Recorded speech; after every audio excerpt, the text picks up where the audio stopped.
Yes, everybody, Russ on the West Ham Network. Hope you're safe and well. It's a Thursday. It's a Thursday evening. I thought, you know what? I'm at a loose end. I've had enough of the gymnastics. And Mrs. Budden and Little Budden are away. So I'm sitting there looking at the dog. And I'm excited about West Ham again. So I thought, you know what? I'm going to jump on and have a chat, have a chin wag with you guys on a Thursday. And the reason why I'm doing it a Thursday is because next Thursday we've got the return of the big debate. The big debate, Gatesy's big debate. For anyone last year, Gatesy every once a month, once every couple of weeks, would get a panel, a bit like Question Time, but for West Ham. And that's going to be on the West Ham Network as of next Thursday every month. So join us for that. Keep it on the channel. We want to get your questions as well. So we'll be putting that out to the community post on our channel and on the West Ham Massive as well. And then the plan is we'll do the main show on our channel, and then there'll be the debate aftermath, and that'll be on Gatesy's channel. Lovely. I'm looking forward to that. There'll be hopefully someone from the West Ham Network on all the time as well. So, and he's there. And he's there as if by magic. I've just seen you. Yeah. Nicely done indeed, Gatesy. Nicely done. So, what we'll be asking you guys for your questions to put to the panel. You can we'll put them in the community tab. You can either do that, or if you're brave enough, come and have a go. If you're brave enough, do a little video, and we'll have some interesting characters on every month. That's a good thing to do. So keep an eye on that. We're putting it in all the stuff, all the channels, all the social channels. The big debate, not the mass debate, the big debate with Gatesy from the West Ham Massive. It'll be on the West Ham Network next Thursday. I think it's the first one, and then it's going to be every second Thursday each month. Nice one. And obviously that'll be the Thursday leading up to the Betway Cup game. So I'm sure there'll be some questions about that. Evening, Finn, hope you well. Is it true Villa have lowered the fee for Duran? Well, according to reports, where have I got it in here? And again, this is Florian Peltenberg is having a bit of he must be a bit desperate for cash because he's getting a lot of Twitter engagement at the moment. Apparently, it's all about the Folk and Duran. New talks between Borussia Dortmund and West Ham have taken place about the Folk. But apparently more concrete, he reckons a verbal agreement between Aston Villa and West Ham for John Duran is done, with Villa demanding 30 million euros all in, which is about 27 million quid, something like that. So we could well see this gentleman in a West Ham shirt. I thought we always would. I still think we might get the Folk as well. But yeah, interesting. None of them have signed yet. As always, Peter, thank you. What's your pick?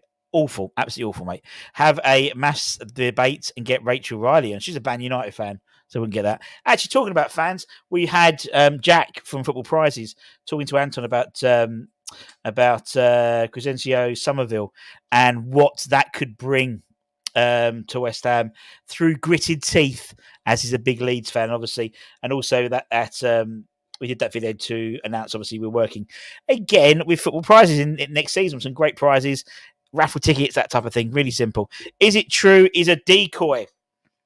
Don't know, Ken. I thought it was a decoy. Then I thought it wasn't a decoy. And now I think it's a decoy again. Now we know from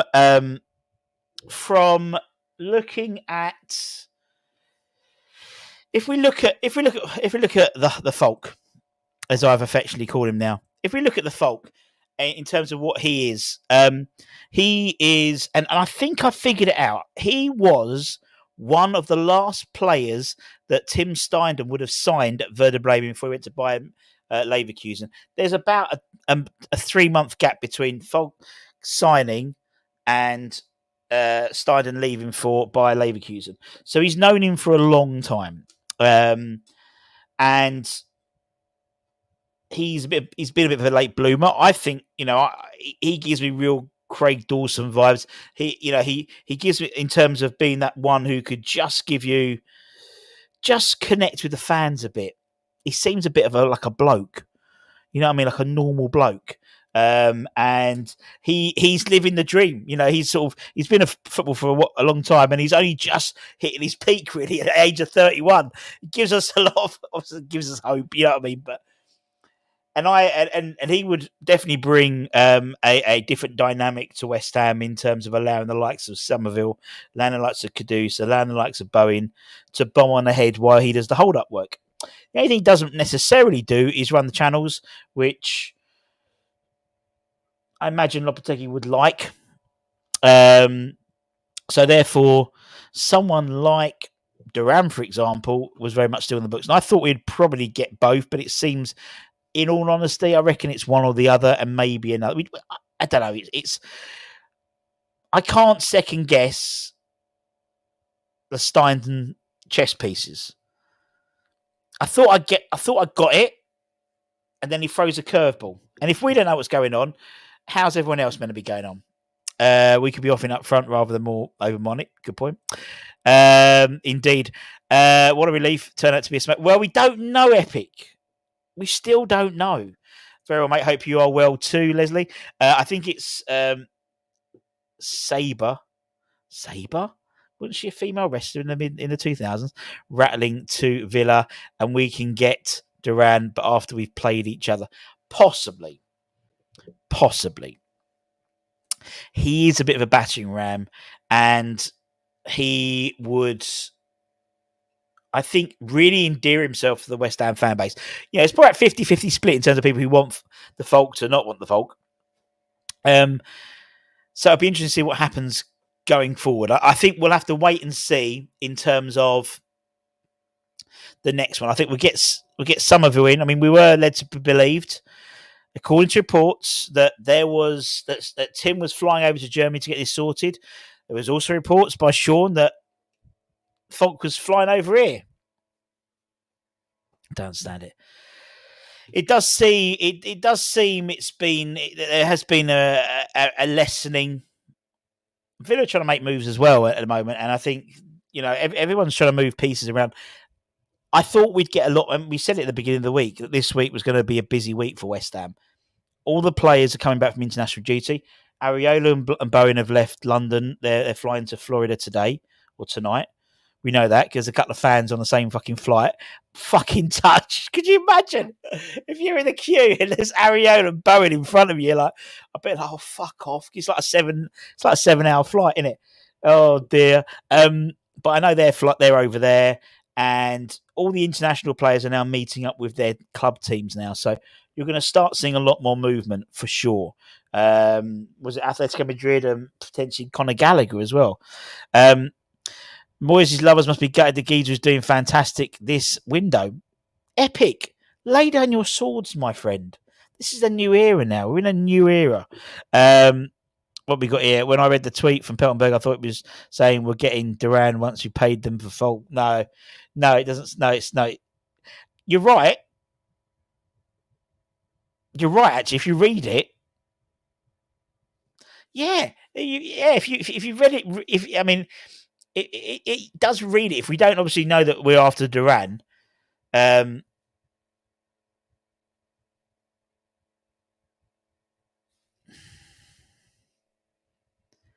that's a really interesting point. That's an interesting point. Yeah, it does read like that, but I think it's not meant like that.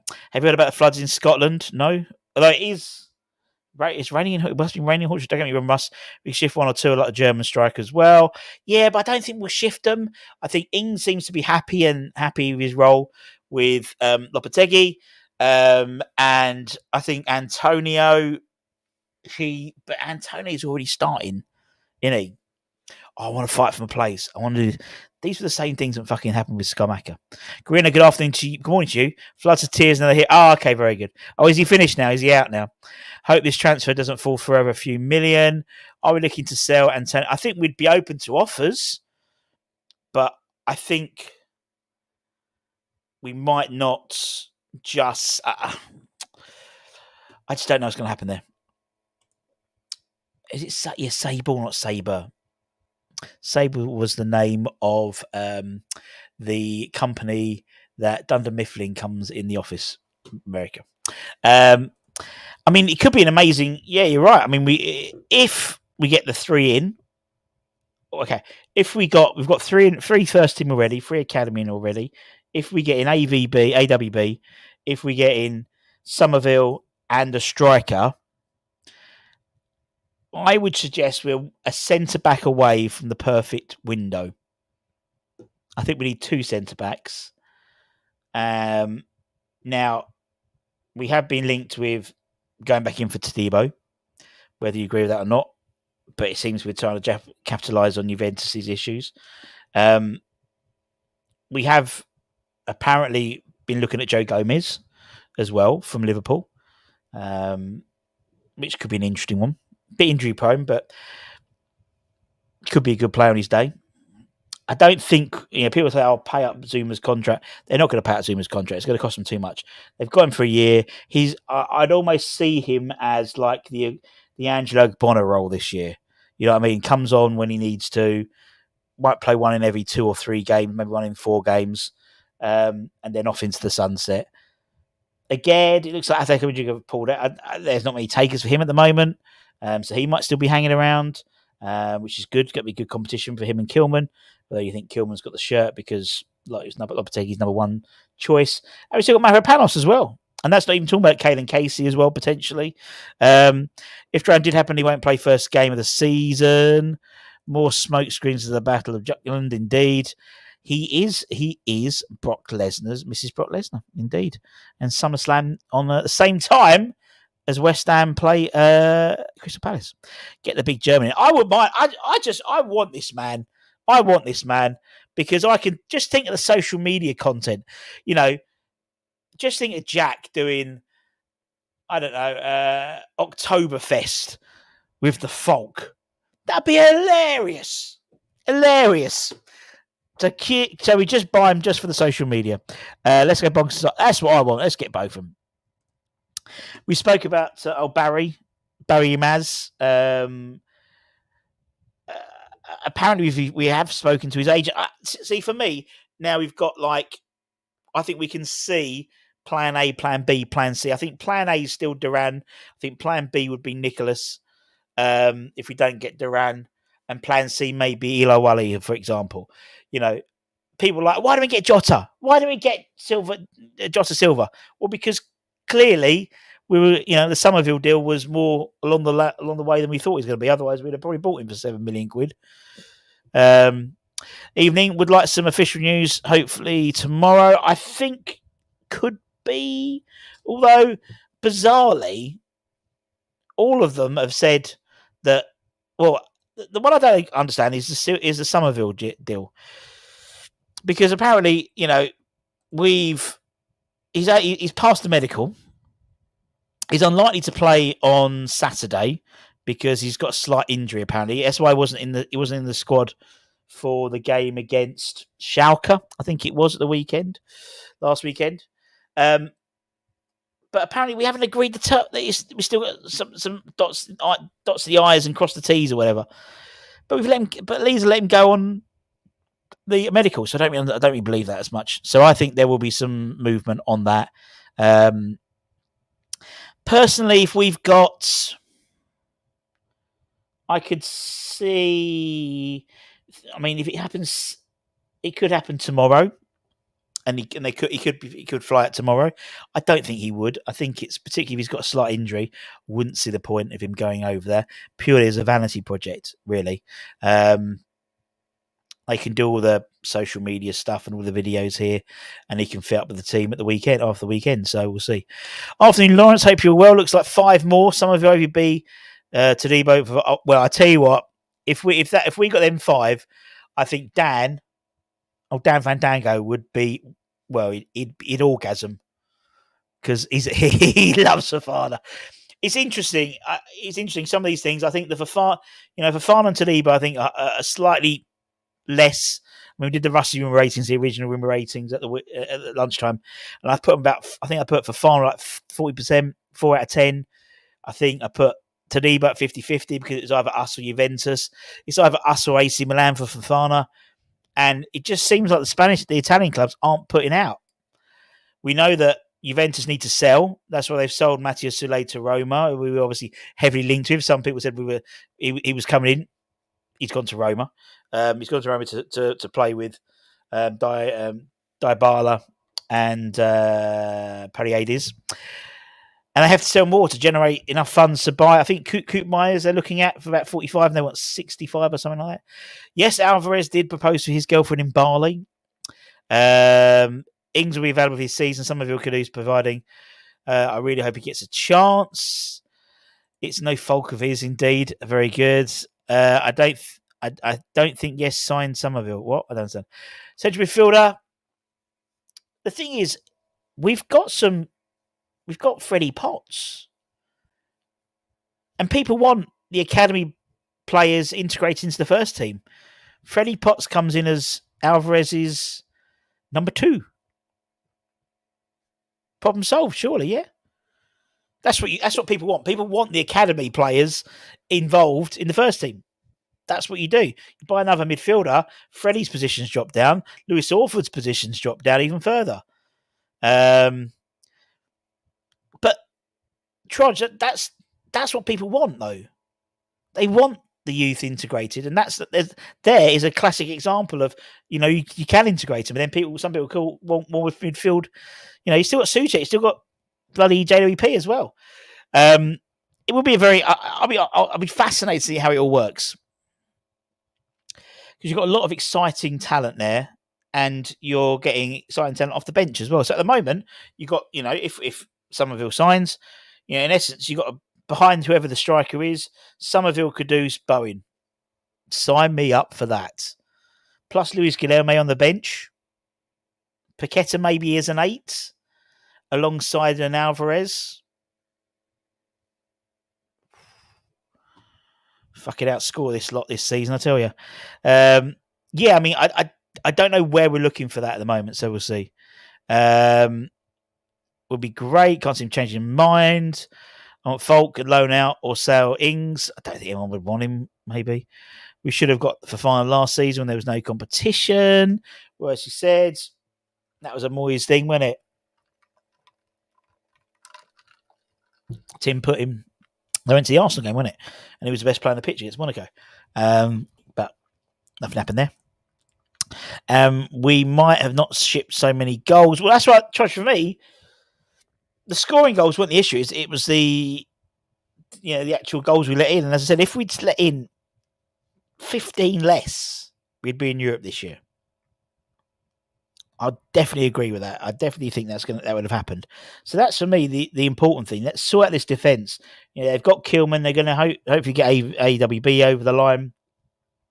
Another centre half, and then I think you've got a really strong, almost like 3/4 of a brand new back 4 there. And could you imagine Emerson with this guy?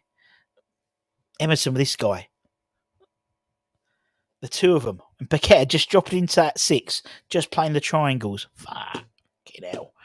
Having Zuma and in the squad is awful, says Peter. The incredible Falk. You won't like him when he's angry. Been day to day. Mine was yesterday.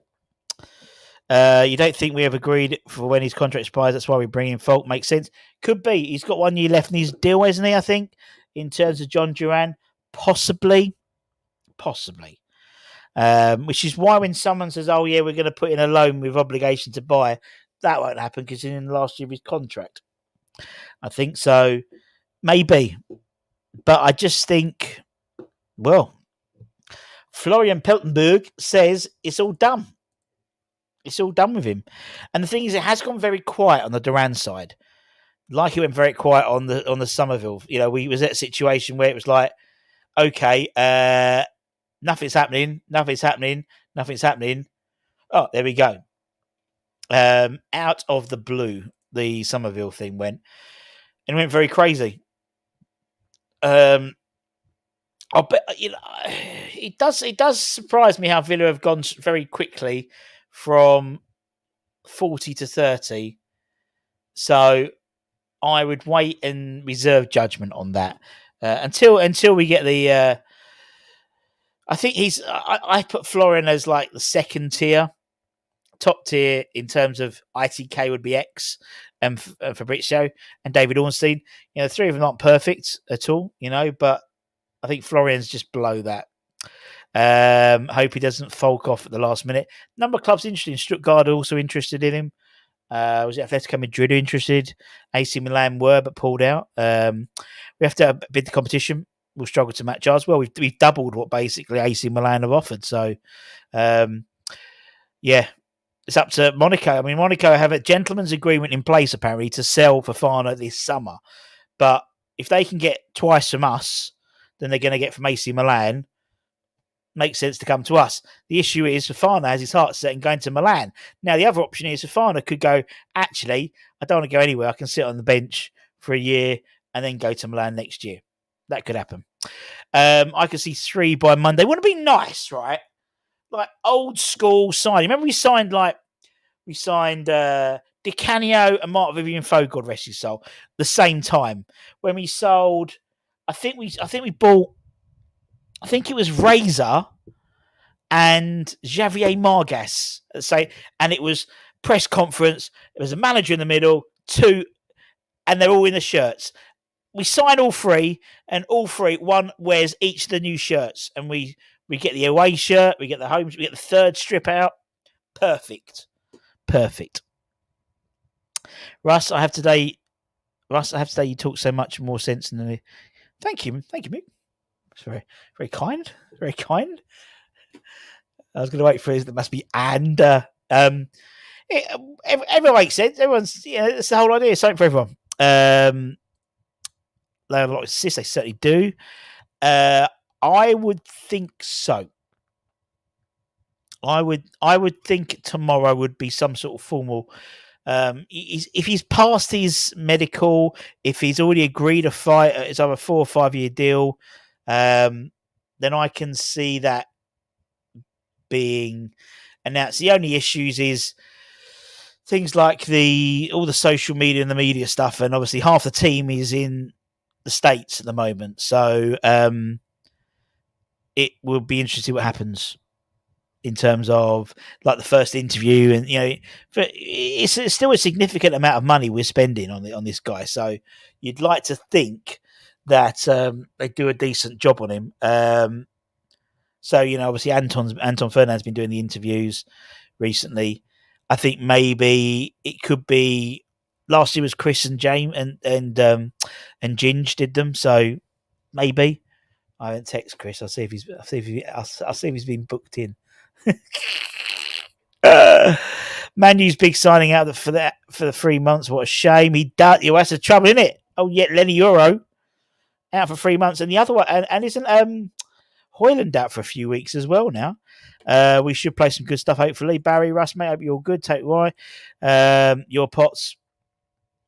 I think he could do. I think as backup, he could do the job, and use him for the cup games. That's what we want, don't we? Oh, my headphones all tangled up.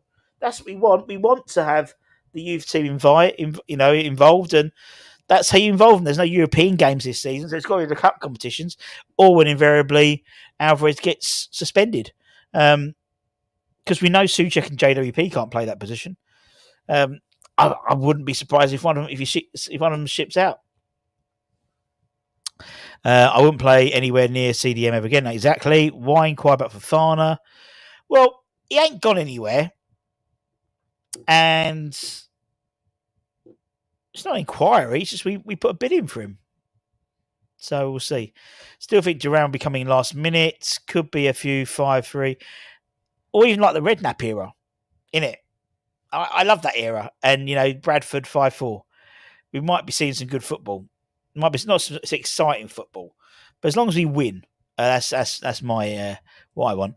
Exactly. I bring Potts up from the bench. Let's use some of the youth, unlike Moyes. Didn't Moyes give George Earthy's debut? Didn't David Moyes give more first team debuts to academy players than any other West Ham Premier League manager in the Premier League era? He did. But in that last season, he weren't going to really because he wasn't offered a new deal, was he? So he didn't have to. He just needed to get a good job for his CV. He needed to get a good season. That's quality, very cultured. It's not just batting around far from it. I think it'd be. I just think I want him. I want him. Hey, we might have someone joining us. Lovely, lovely. Let me just sort myself out. We're going to have someone joining us in a minute. Let's give her a few comments. Did you see the fast in the boxing? Strange one, isn't it? She's been banned from not competing in the World Championships, but could compete in the Olympics because the IOC were running the boxing, not the Boxing Commission or something like that.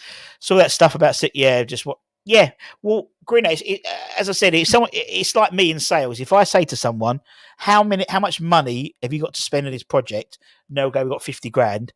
I'll put together a proposal which is 49,999, and so that's why you don't. That's why we haven't told anyone what money we've got. We've obviously got a lot more money than we think we have. Anyway, let me bring in our yes, mate. You all right? How you doing? I'm all right. Put the kids to bed then. Yeah. Kids us to bed. Windows open, trying to stay cool. Bloody hot, isn't it? It's moist, isn't it? It's moist. Yeah. Not the most pleasant word, that, but I know exactly what you mean. It's true, isn't it? It is, especially under lights. I was making content last night and I was sweating buckets, literally just sitting here recording video under these lights. It's just like absolutely, yeah, it's horrible. First world problems, isn't it? First world problems for content creators. They have to have a big light in their face.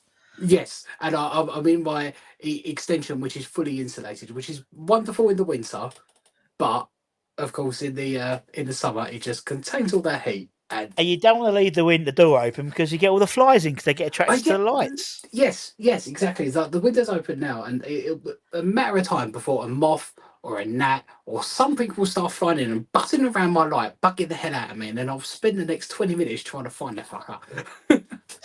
It's mental, isn't it? Yeah. It's mental. So exciting times. Yeah. Isn't it? What a difference like 2 days has made to, I think, the West Ham fan base. Monday was like, oh, it's fucking, we had a shit game against Wolves. And I was like, oh, fuck it, same old shit. And then literally in the space of 48 hours, everyone's like, right, here we go. When are we kicking off? When's the start of the season? Well, we know the West Ham, we're very reactionary, aren't we? Yeah. We are. And another thing with the Wolves game, I don't think a lot of people watched it. Like, a lot of people just saw the result and thought, right, okay.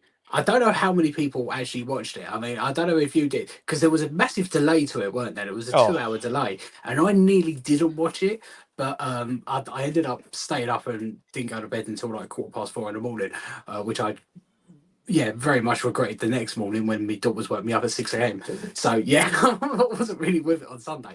But I thought the performances had a lot of positives in it, and not many people were kind of talking about some of the positives that were in that game. Yes, we did lose. Yes, in the second half, we were very much dominated by Wolves, but we made a huge amount of changes.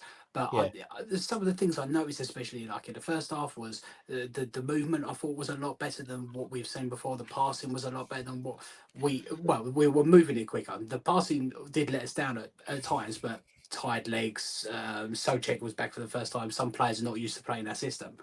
But the high pressing as well was really good. So I thought there was positives in that game despite the loss. But it was very reactionary, of course, and people always going on about, we're not getting transfers over the line, we're not getting these deals done. What's taking so long? We're getting rejected by players, and I just think there's just so much more going on behind the scenes that we just never know about. And we're not the only club who is in this position, but it can change in a week, it can change in a day. 2 days. It can, and I think we've all been played by Tim Steindem. We've all been played, not just the clubs, not just Leeds, not just whoever, but all the West Ham social media. Tim don't give a fuck about what we're doing, and that's why it seems. That's why it's all. I was talking to Anton last night, and with Gatesy, and it was so out of the blue. The whole Summerville stuff happened.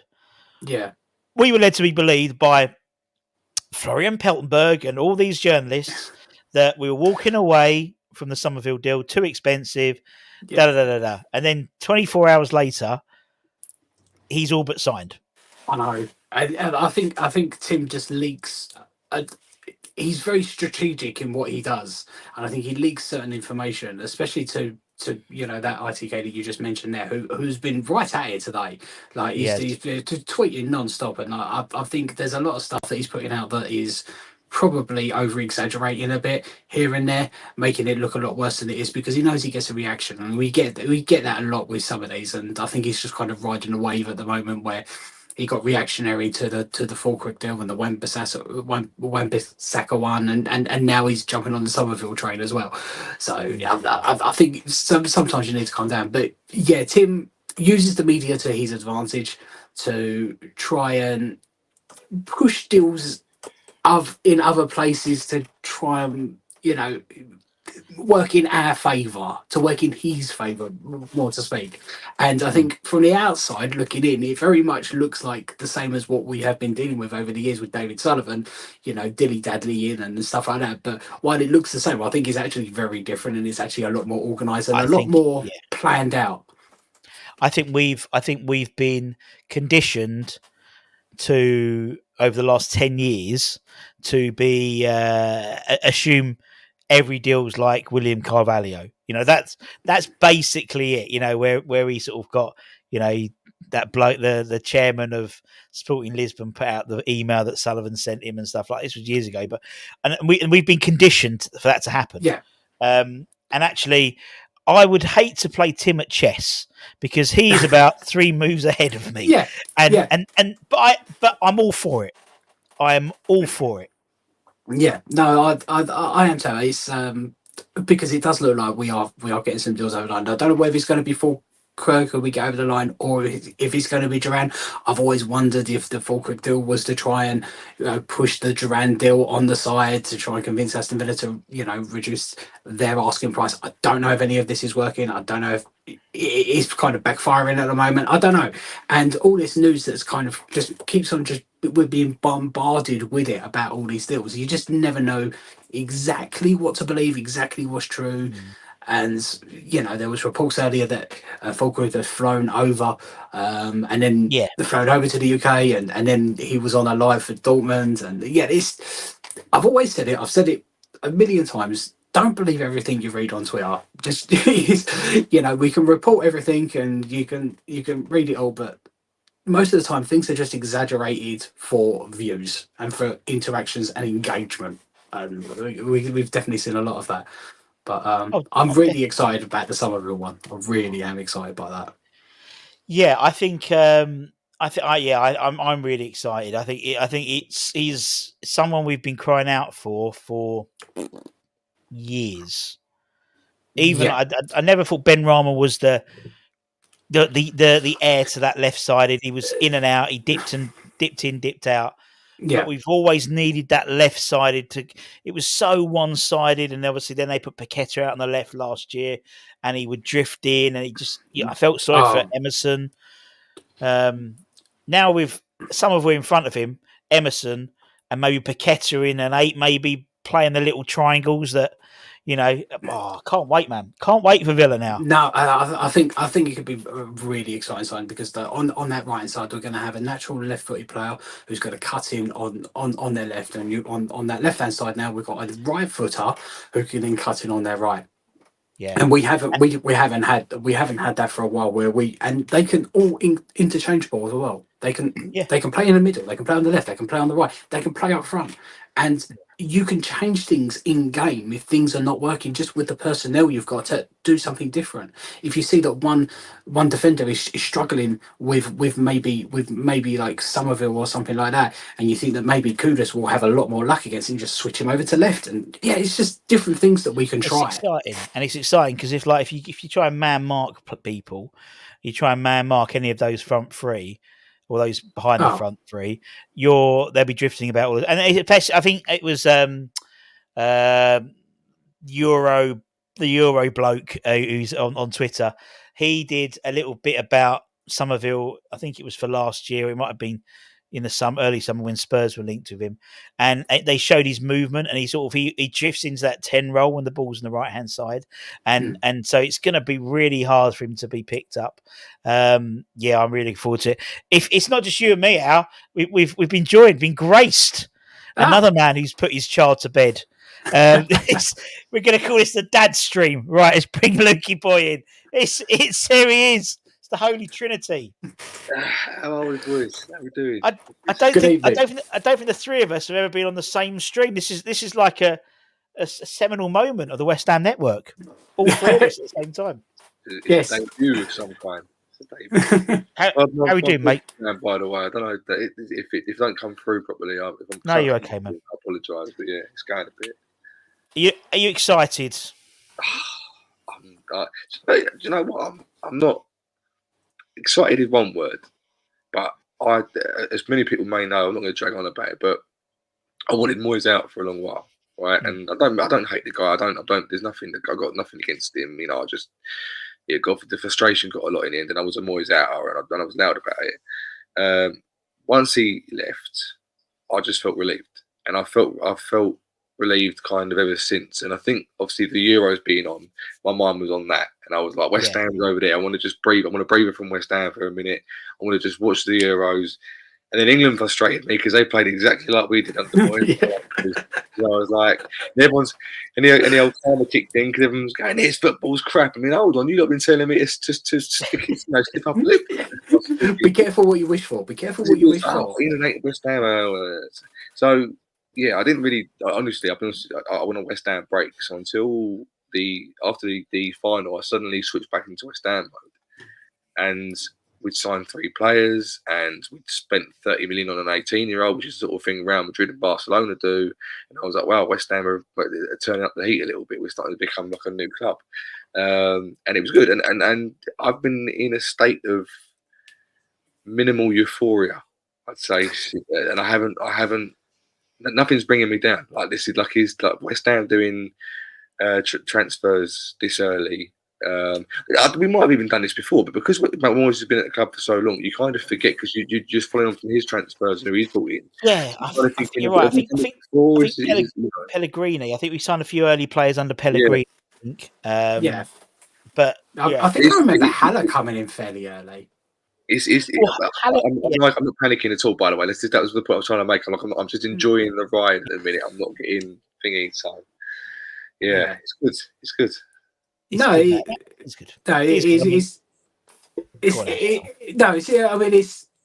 It's exciting seeing some of the players that we are linked with, and obviously there are some that are not going to come in, and there's some that are going to fall through. But some of the other names, we're actually addressing issues that we had last season, and we haven't been doing that for the last couple of seasons. We've just been we've been bringing in players to improve positions where we already had people. Now, we improved, but we are deliberately addressing the problems. We're addressing the fact that we needed a right back. We're addressing the fact we have needed a left winger for so long.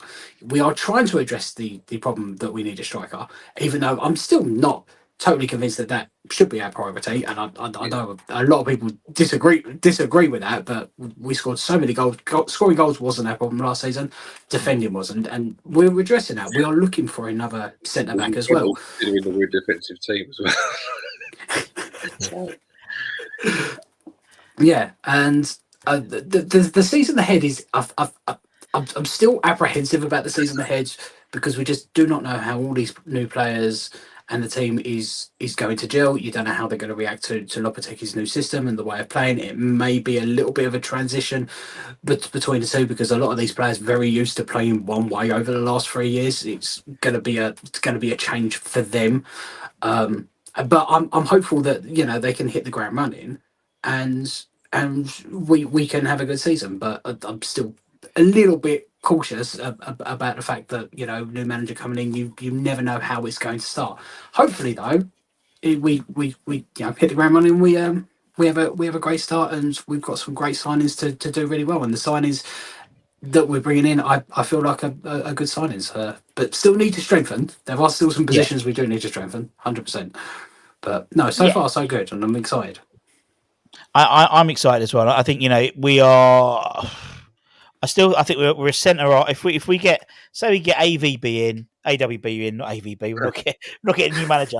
If we get AWB in, and we get in Summerville and we get Duran or the Folk, I think we're a centre back short of basically where we need to be. I think so. Yeah. I think, as I said, people said, "Oh, what about another midfielder?" I think you've got a backup in Freddie Potts there, and if people go, "He's not ready," well, the idea is, that's the idea of youth. See, I'm kind of under the. I said this all throughout the Euros because I had this argument of the players aren't turning up, players aren't playing. There's certain players that aren't. Harry Kane's been awful, and and I just fully blamed the Southgate, the manager. And I said basically, you've got a load of players there that play mainly. I reckon at least 7 in the starting lineup play for attacking football teams. Man City, Liverpool, Arsenal. And suddenly they're being asked to play defensive football almost overnight. And when you've got players who are used to playing a certain way and they're asked to play a different way, yes, players need to adapt. But there's a certain point where you just go, you can't expect these players to just do all the work they do for their clubs when they're being asked to play a different role. My point of that is the fact that I think we've got a lot of players in our team. I'm not going to use the term holding them back, but if you played a more attacking system or position or different system, it might suit players that already play for the club but that couldn't play that one under Moyes because it didn't suit them. So if people were saying, "Oh, JWP was only good at set pieces and this, that, and the other," but if you put him in a different system and said, "Right, I'm not going to put you there. I'm going to put you there, and you do this instead of that," like last season, he could become a better player overnight because he's been asked to play a different role. So it's at the minute we're like kids at Christmas because we're getting all these transfers and these players, and it's brilliant. It's an exciting time because we've got new players coming, but the players we have at the club at the minute could just as well be just as important this season as they were last season because they might flourish under a new manager. Playing an attack might be better for them. I think certain players like, you're going to get somebody like Zuma. I think he suited the defensive football because he can't move hardly. He's on one leg. Asking him to play pressing football might be difficult because one ball over the top and he's finished. Suchek were the same. Suchek for me is one of the best players in the Premier League in the box, either into the box, but put him in the middle and ask him to pass the ball around all the time. It's going to be difficult. I actually feel exactly the same about Gued, but obviously the opposite. I feel like this new system will suit Gued a lot more. He did not suit that Moyes system of just sitting back. He's no good. He gets caught out too much like that. But when he's got a little bit more freedom to pass the ball, move the ball, he's got the pace to make it up if we're playing a higher line. He's much suited to a higher line, which it looks like that is the direction that we're going to be going in. So I still think that Aguerd has a future. Unfortunately, as much as I love Zuma, I think he's been great. Yeah, his knees are gone. But we ain't going to be moving him on. They're like no one's going to pay any money for him. I can't see it. He's not going to pass a medical, so he'll be here for the season as well, and probably end up leaving a free when his contract's up. So I think if we do bring in another centre back, which I do think we need to, it's probably going to be a loan deal, which I think we're trying to do with Tebedo, aren't we? But at the moment he fancies a move to Juventus. So yeah. Centre mid, I'm not overly fussed about because I feel like we do have a lot of players who can play that role. But centre back, I feel like we need to strengthen. Yeah, still. I think. Yeah, I agree totally. As I said, people have said, "Oh, just pay off Zuma." We're not going to pay off Zuma. He's one of the highest earners in the club, and it's like that's going to be like a couple of million quid. And that eats out of our transfer budget. It'll be the Ogbonna role this year. It'll be the Ogbonna role. He'll come on, trundle on for the odd cup game, and he'll play a blinder. And you think, why the fuck can't he play? And then you won't see him for 3 weeks.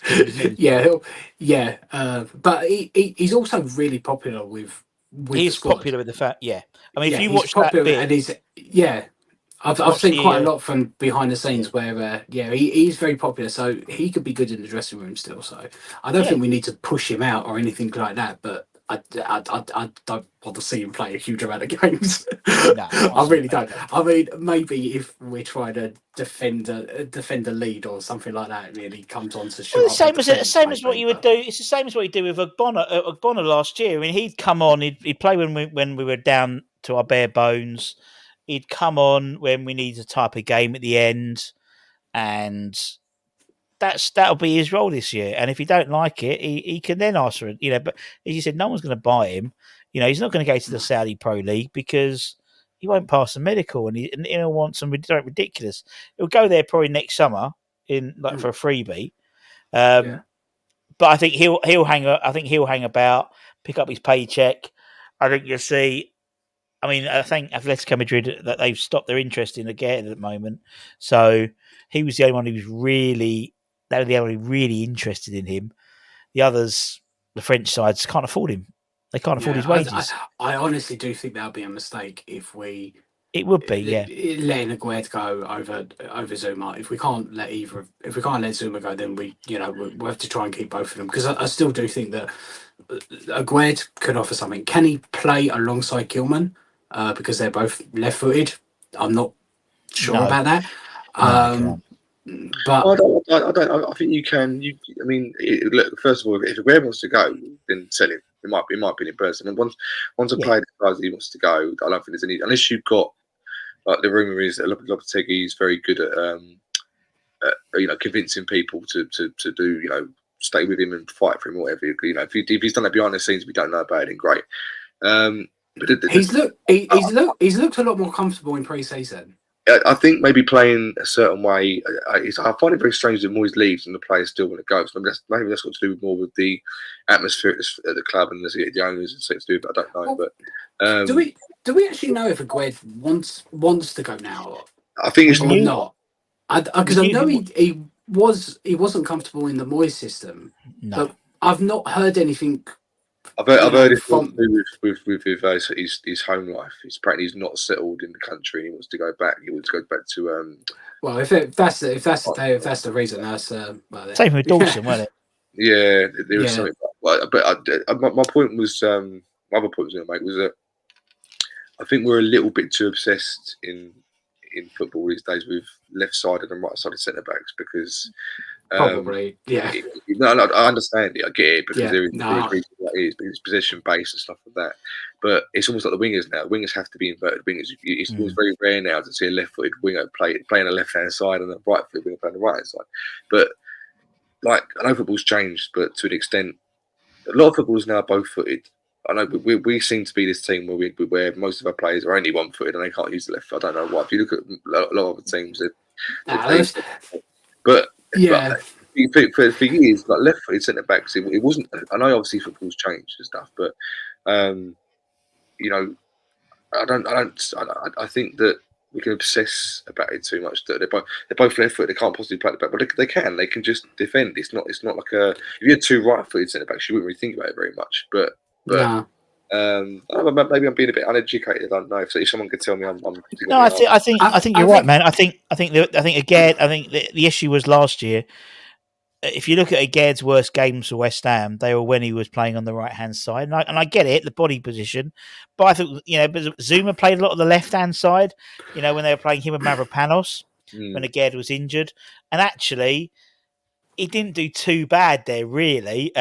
He was still slow anyway. Doesn't really fucking matter what left or right for him. Yeah. I get. We want balance, and that's why I think they'll end up going.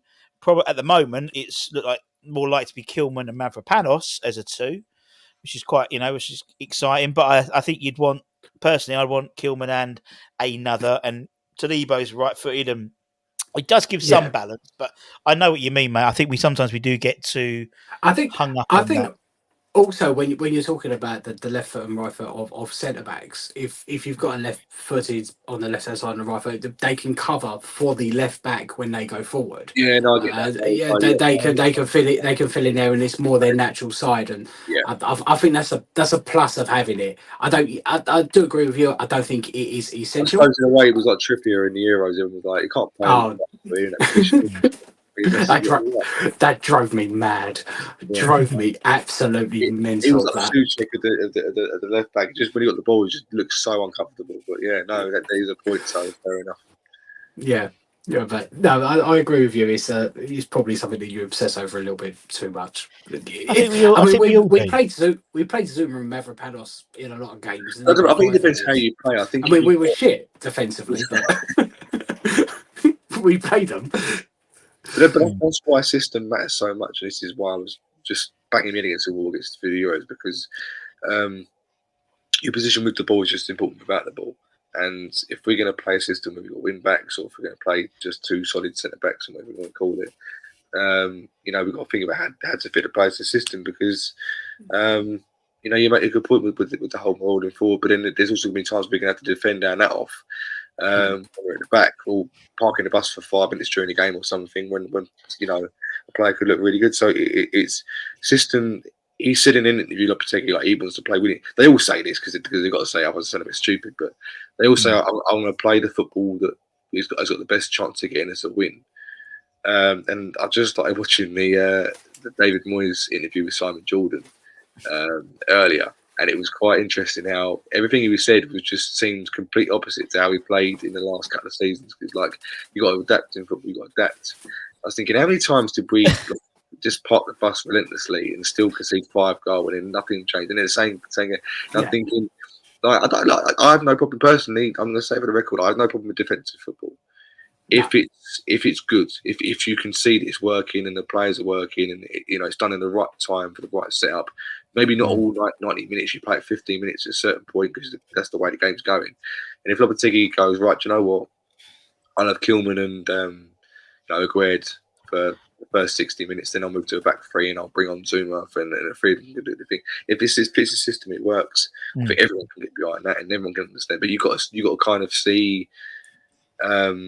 You got to see the consistency. You got to see the worth in it. And I think if we just sign players and just again, one worry is that you sort of, as much as I moan about Moyes and stuff like that, and the system we played, sometimes you need a bit of an old school defender sometimes because you can play all this football at the back, and then there's a ball over the top and you're completely out of caution, whatever. So if we can bring the right players for the right system, then it's fine. So I don't mind who plays where.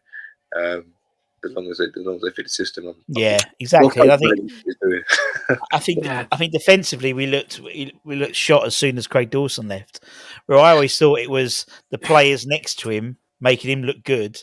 I thought it's probably the other way around. He was making those other players look good because he was, as you said, just doing the donkey work really. And it's no surprise that he went to Wolves and they started to get decent results when he was playing, and we never really replaced him as much as I thought we'd.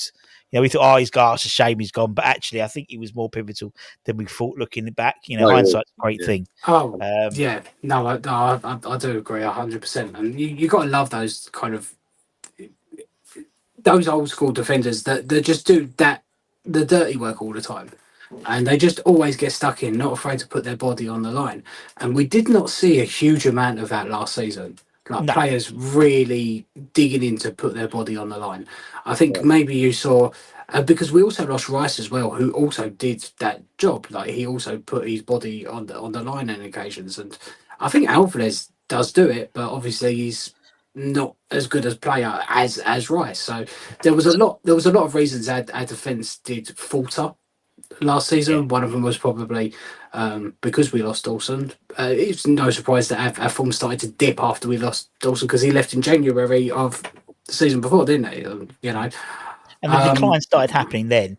It was, you saw it was that very, very strong season, and then the next season was okay, but not as strong, and you just saw the goal tallies start to increase, and we weren't doing anything to plug it.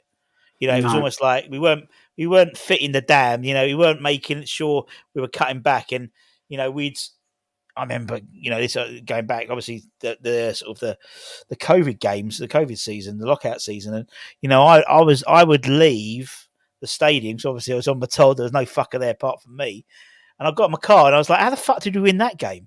It was literally like, but defensively, we were so solid, we would get the 1-0 or 2-0. That's really, we need to get a defensive base. And as you said, we've got the goals. We've added to it now, hopefully, with Summerville coming in. and another striker, whether it's the Folk or whether it is Duran, probably more likely to be Duran in my opinion. Yeah. I might be late. I might be late to the party. Sorry to interrupt, but have we actually signed Summerville? Because I've read in the group chat earlier on, and then I had a Leeds fan. No, he's still got to do half his medical. No, it's a 2-day medical. He's passed the first day. Second day tomorrow. Yeah. Okay, so it's all basically, there's a bit of turbulence on the flight, but fundamentally, it's going to get to its destination, basically. Okay. Yeah. Yeah. I mean, and apparently it's been it's a 5 or 4 year deal. Oh, look, he's fucking turning up. He's so late to the party. It's like I think it's a 5-year deal, and that's all been agreed. And although apparently some people said, Leeds haven't, there's still some I's and crossing some T's, but then you let the player fucking go on a medical, so that's bullshit. Let's bring in another beard. Deal's off. 4 beards. The deal's off. That's it. We'll go home. Off. That's it. The deal is off. No, seriously, the deal's off. I'll read it out to you. You ready?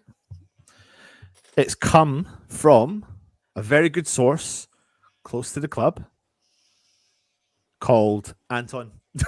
I'm only joking. It's not off. Of course, it's not off. Push it off, idiot. I believe you, didn't you? Because everyone believes everything on the internet. Of course they do. But everyone believes it because we. And as I said, Steiner's played us all like a fiddle. He's played the journalists and us as fiddles. Right. And I don't know if Russ has brought this up, but I brought this up to Russ last night. The night before Summerville's story broke, the media had reported that West Ham had completely moved on from Summerville. Every single ITK, every single media outlet had said we'd moved on from Summerville. Nugget here goes on and does I'm doing this live now, and does a show saying West Ham have moved on from Summerville. Why? Because all the ITKs and the pundits do it. Within 12 hours, it was back on and we got him. Or not got him, but we're getting him. And then that's what made me go. Me and Russ were sitting last night on a chin wag and we were like, we're getting Duran, aren't we? We're getting Duran. Wouldn't be surprised. I would not be surprised at this point if that deal ends up happening. I don't know if West Ham are going to up the bid or something like that. There's talk that Aston Villa don't want him to play in the first game of the season because they feel like it's going to come and bite them in the arse, and they're going to hold out until after that first game of the season, and then they'll say, "Oh, do you know what? You can have him for this amount." And I wouldn't be surprised if they do that.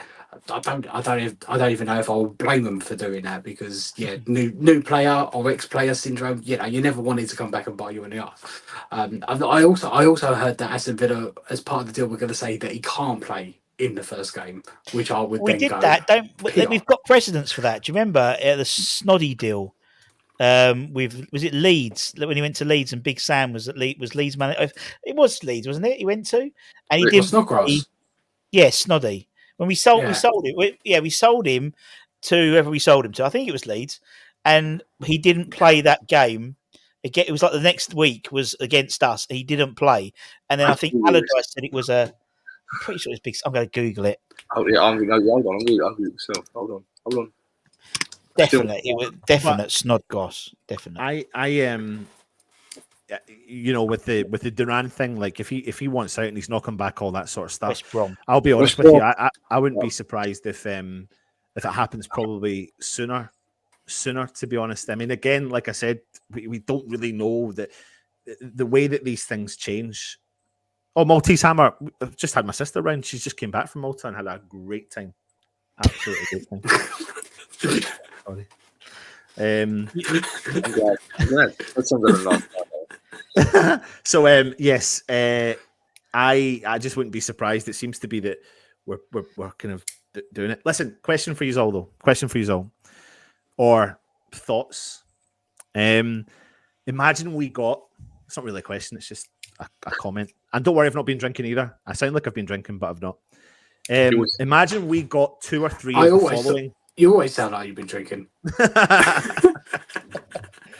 Imagine we got 2 or 3 of the following: Fullkrug, Fofana, Tadibo, Duran.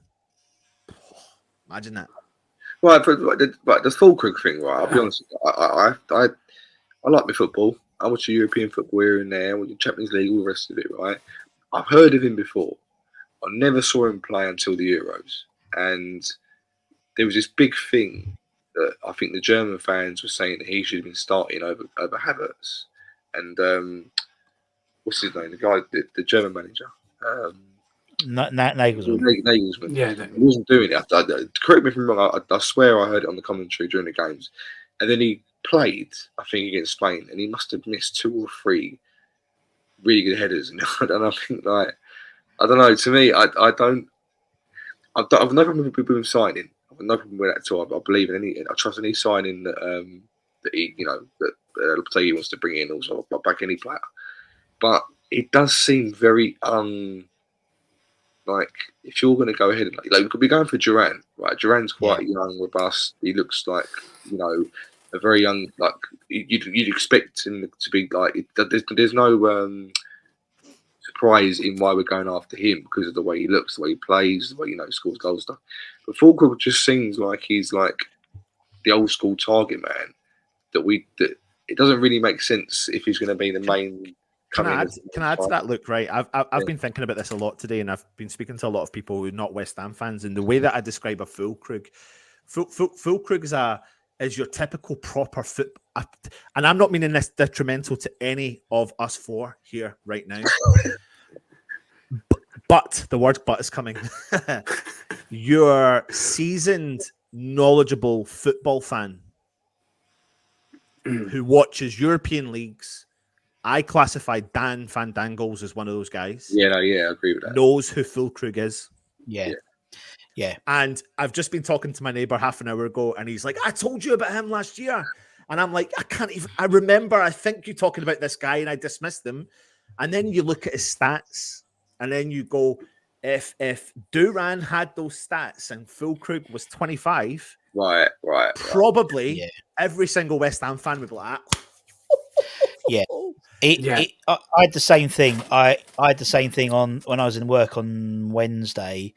I had 2 or 3 blokes coming up to me going, "You've been linked to that Fullkrug. He's fucking good." And one of them is an ex player, used to play for Luton Town and stuff. Yeah, and so they know, they were like, "He's fucking good." And I was like, the context, you people know. Honestly, you two are just like, the celebrity friends. I just text Matty Holmes happy birthday. And Davy James, it's his birthday as well. But just to add, and Julian Faubert, all 3 of them. But look, what he doesn't tell you, Alex, they don't reply. He just texts Matty Holmes just said, "Thanks, Russ. Hope you're well. Good to see you soon, Matty." Listen, I'm telling you, I hang about with Billy Horsell on a regular occasion. So I got my first moth. It's all go. But yeah, on a solid note, good. I also just want to bring to you his career stats, though, very briefly. 281 games as a centre forward throughout his whole career, right? We'll address. You can address that in a minute. But 111 goals and 39 assists as a forward. There's more goals. I don't know why. I haven't decided to do the full numbers here. Well, I can just do them now. 116 goals in total and 48 assists. What's the equivalent of a in goals to games ratio? What's the ratio? He is currently a goal every 2 games. Do you know that when Sacco first signed for us? He was like he scoring.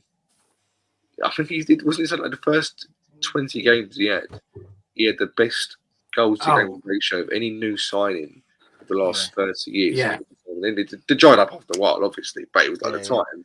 They said, how many goals? He done double figures, didn't he? His goals in a row in games, I think. I think so. It's just like it kept on. It just something in me just sparked. I went, hold on. Yeah, Saka was hilarious. Saka got 6. He played 71 games, 24 goals. His first season got 12 goals. But the other thing is, I think we were talking about systems earlier, weren't we, boys? And I think that nowadays strikers ain't they're not what they used to be. As in, like, they don't No. have to score the goals.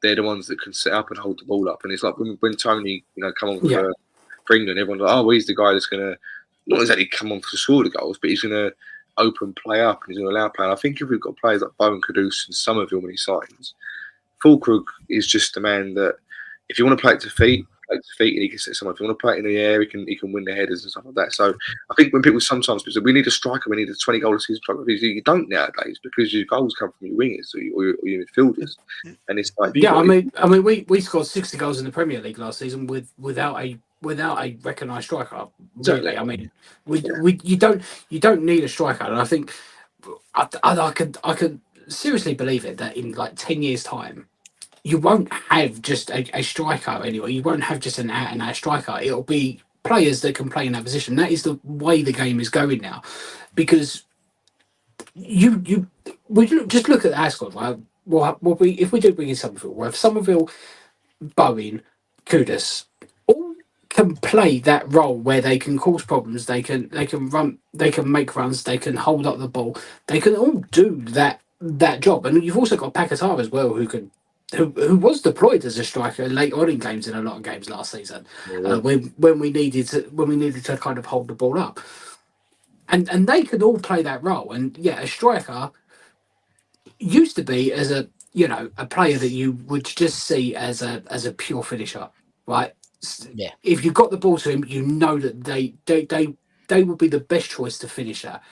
But I would trust Bowen to finish.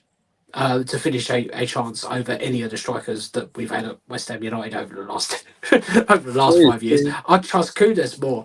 I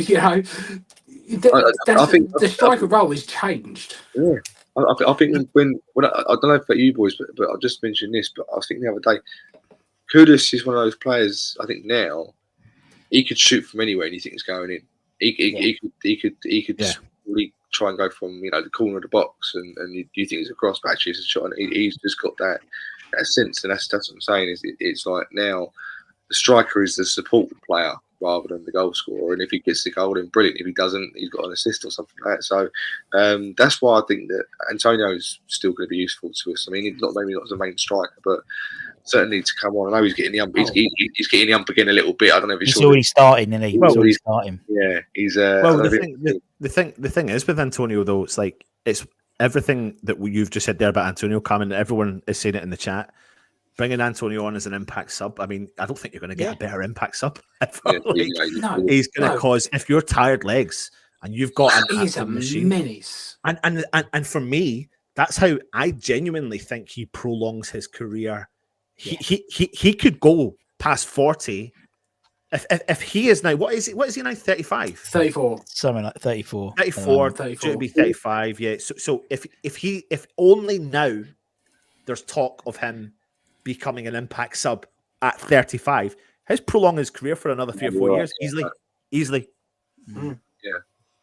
And I've seen it where he wants to fight for his place, and he still wants to show that he can do it. And I've always liked the fight from Antonio like that. He's always said that he loves competition, but at the same time doesn't show that he likes it when it's in. Do you know what I mean? He has always said, I always want competition, but when he gets it, he's not a fan of it. But do you know what? Good. And I actually like both elements to that. I like the fact that he says he wants to fight, and I like the fact he shit hits the fan when the player comes in, because do you know what? That's real. That's real football. If you remember being a kid playing football, no matter what, if someone was in ahead of you more than someone else, it pissed you off. And as much as you wanted the team to win, it pissed you off. And they do it at this level now. I'm having it with my nephew right now, who's playing pro youth. Like it just naturally pisses you off. So I actually like the fact it spits the dummy, because what it does is it absolutely drives Antonio. And when you listen to his interview, he done the one. Who was it he done it with? Jake Humphries. Yeah, that's the one. Yeah. I mean, it was so honest, and I think he plays his game like that, and that's why I think that's what makes Antonio personally. Well, it's like with the famous song. I don't know if anyone's heard him say it, but Jimmy Greaves was asked what what his memories are of 1966, and he was really bitter about it. He said, "I'll be honest with you, I'm glad England won it, but everyone remembers the goals that Jeff Hurst scored. I would have wanted to be the one to win the World Cup for him, not Jeff Hurst. Yeah. It was a bit. So it's a professional game in the day. It's the same. If we yeah, when I was listening to one of the ex-player nights, and Stag was there. Brian Deere, God rest. God, he's not dead. God rest his soul. I am going to screenshot that and send that to him.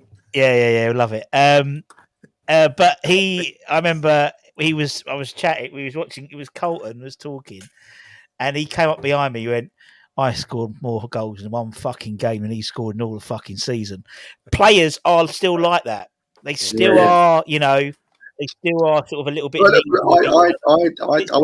went through it because I played Sunday League a while back, about 10 years ago, and it's only Sunday League, and I'm not the best player in the world, and there was much better players ahead of me. You're playing in goals. Were you a goalkeeper? No, I probably would have done quite well actually, but no, I was getting peed off because I think I was the one who was turning up all the time and paying my money, and I was like, "You're playing players that are not doing that." And they might be better than me, but I'm doing what you're asking me to do. I'm not getting anywhere. And it was like, yeah, but you're not as good as him. It's like they want to win the game and stuff like that. But it's fun. I think I've been watching, just like watching Ted Lasso. I don't know if anyone who's ever. I literally watched the very first episode of that. I was about to start the second episode when, like Russ mentioned. So yeah, I've literally just started that series. I've been wanting to watch it. It's worth the Apple TV subscription, but is it? I don't know how people think of it. But if you play football, you'll know better than me. But there's a point where it's like, as a manager, you've got to try and manage all these different egos, and it's like, I always find it interesting how, yes, this competition and it's fine.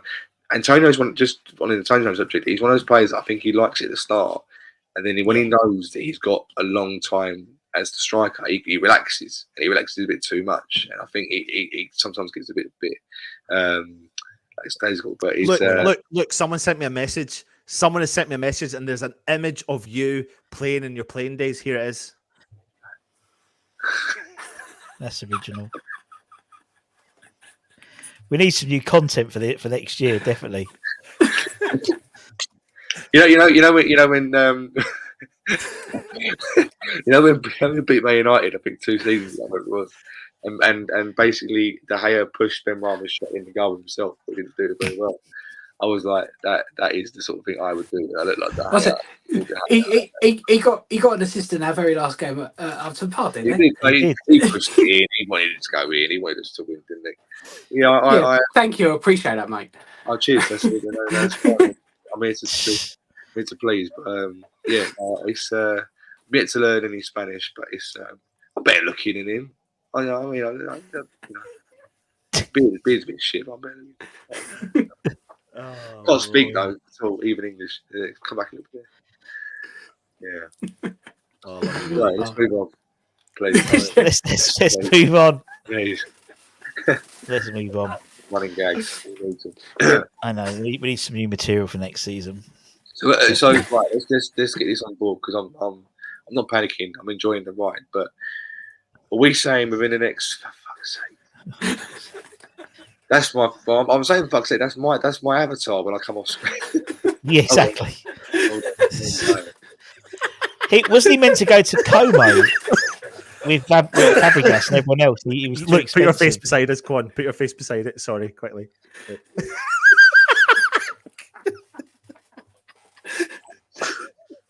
Excellent. Oh, sorry. No, don't say sorry. It's banter. Honestly, I'll get a lot worse. It's fine. It's all about the banter. It's really good. Anyway, on a serious note, we're a serious channel. On serious things. We occasionally. Obviously, I would agree with that, but my name isn't spelled that way, Luke-wise. I wish it was, but it wasn't my decision. I spelled it different. It's the French way, Luke. So it's French. Why is that? Man. He likes to be different, right? And I had to be Fair different. enough. No choice. I think apparently it was due to any Star Trek fans out there.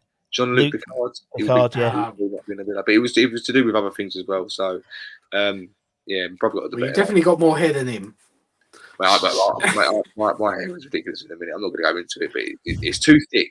Be like me, it's too thick, right? And it needs to be extra thinned out when I get it cut. I'll have some, please, because give some this way as well. No worries, I'll hair transplant it. I'll give you some, mate. Don't worry, we'll help you. Oh, God. There's the Viking over there. You're trying to drag the teenage years out we do, Anton. He's trying. He's trying. It's a midlife crisis. It is a midlife crisis. I'm at that age now. I'm catching up with Alex and Russ. You look good. You look good. Yeah. You're catching up quick. Catching up quick. I just want to, just because we've got a lot of people on here, I just want to give a little shout out. If you like Thursday evenings on the West Ham Network, next week, the big debate. The big debate is coming back, and it'll be on the West Ham Network. Gatesey's going to be doing it. Obviously, Gatesey runs the West Ham Massive, and the idea being is we'll have the main show on West Ham Network, and then we'll have the aftermath, or whatever we call it, on Gatesey's channel afterwards. So, we'll be putting a call to action for guys to give us questions, which we can put to the panel. It's a bit like question time, but with West Ham, basically. The main question of the debate night is: does Luke look like De Gea or not? Well, that's not a debate. They have to have pros. It's yes and no. Thing, but if there's other people who aren't generally in the West Ham Network that can come in and give their opinion, give it a level playing field. Well, that's the idea. We have volatile guests on there. It's a very good show, and so Gatesey's going to be bringing it back on the network next week. Be every second Thursday to start off with. So can I just address this comment? YouTube user, do you not want Fullkrug at West Ham? Because I'm really not sure if he's I don't know if he. I'm not too sure. I'm not too sure if he wants West Ham. I don't. I don't get the context. If he is or he's not. If he's pro or not. I think calling he's on the fence. Stop sitting on the fence, YouTube user, and just tell us how you really feel, mate.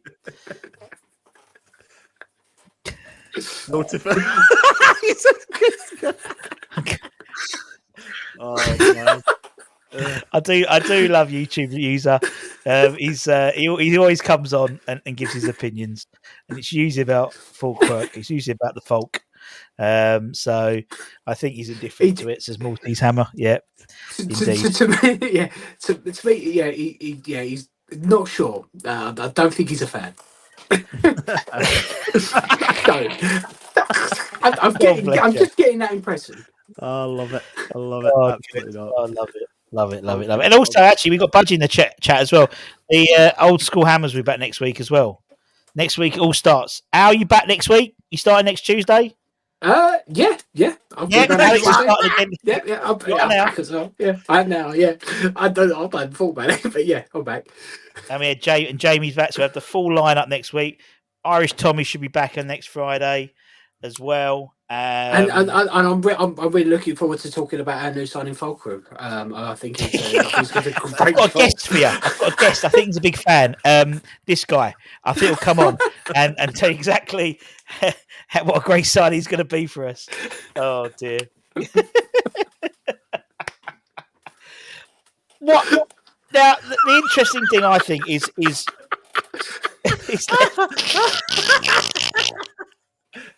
Nigel, mate. Nigel, you missed the show the other night. We had Stell on. A drunken Stell was on. Where did that come from, brother?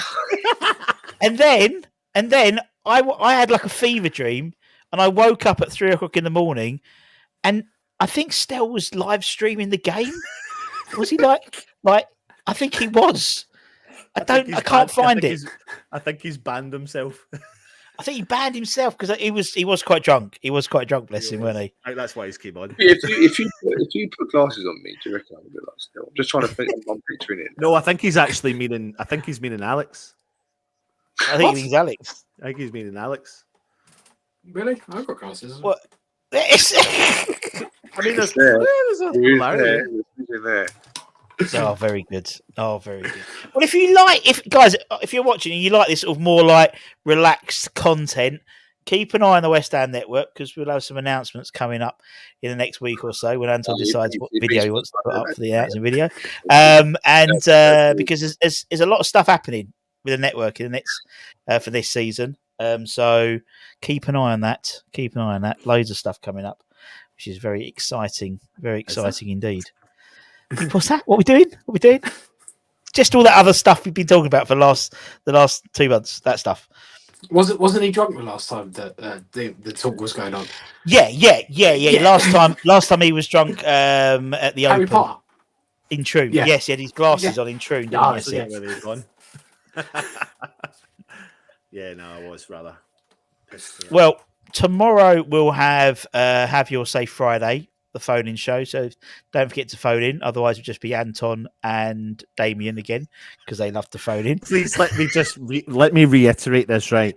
If you watch Russ's show tomorrow on a Friday, please do me a favor. Fucking phone in, please, because I don't want to phone in anymore.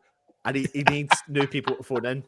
But just do it. See if you're like, it doesn't cost you anything. Just there's a number, phone in and just give Russ a chin wag. Otherwise, I'm very lonely at the moment. The wife and daughter in Portugal, and I'm sitting on my own.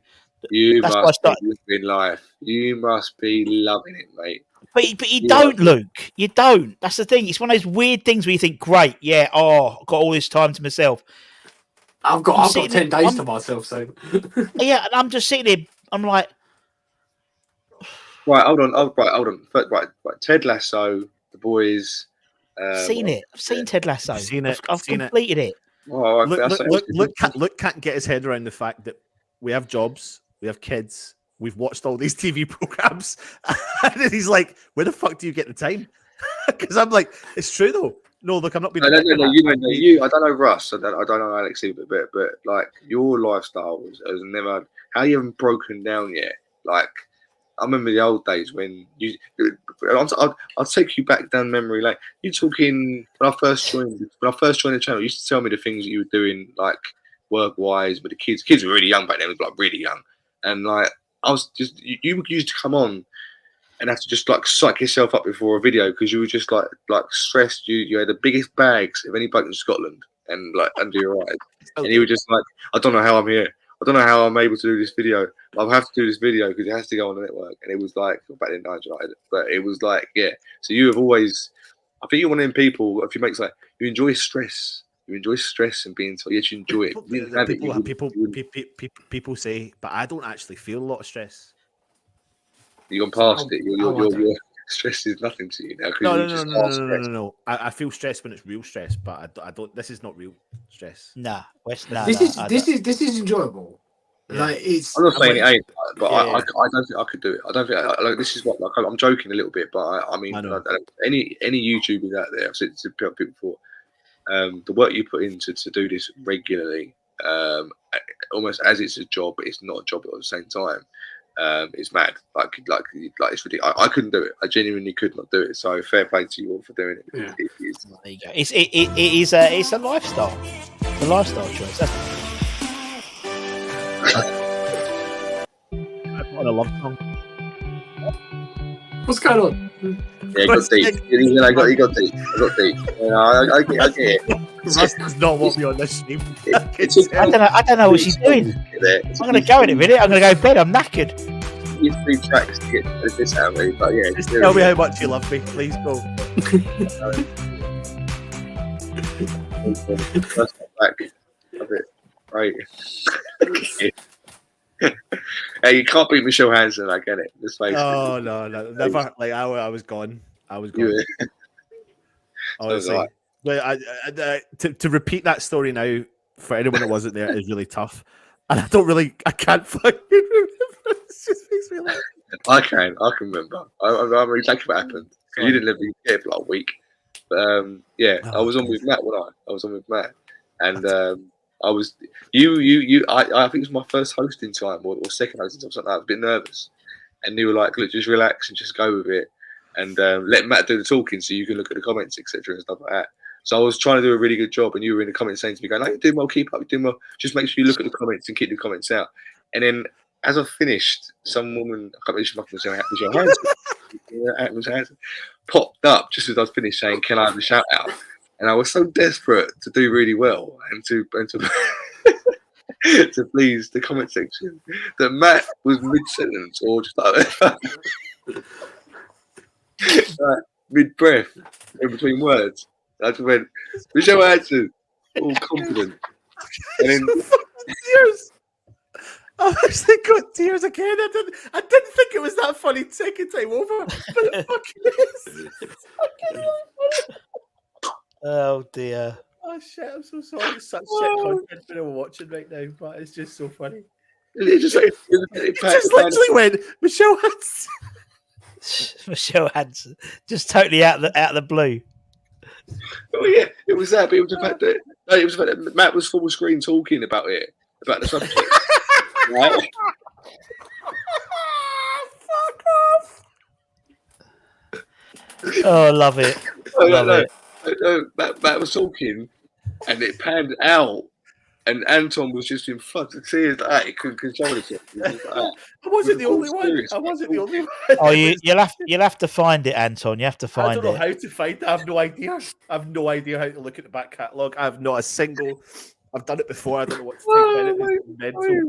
It's mental. Stato will have to remember. Matt will have to remember. If it was quite early on, wasn't it? So Stato you'd have remember, to. man. He never stopped talking. He just fucking stopped talking. He just fucking talked. I'd get Stato, if you're watching right now, look would message me and go like that. He won't fucking stop talking. And I was like, just interrupt him. Just fucking. I think that's why. I wasn't sure how long he was going to take to finish what he was saying. I thought, I've got to get in here quickly, just so I've done it. I think that's what I don't mean anything against him. It was just he was just talking. I thought, fuck, I've got to get in quick. Shit. Oh God. Michelle Hansen's never came back. Freshfielder reckons that he can find it. Oh, please, please, Sean, please. Please find it. Please find it, Freshfielder, man. Please find it.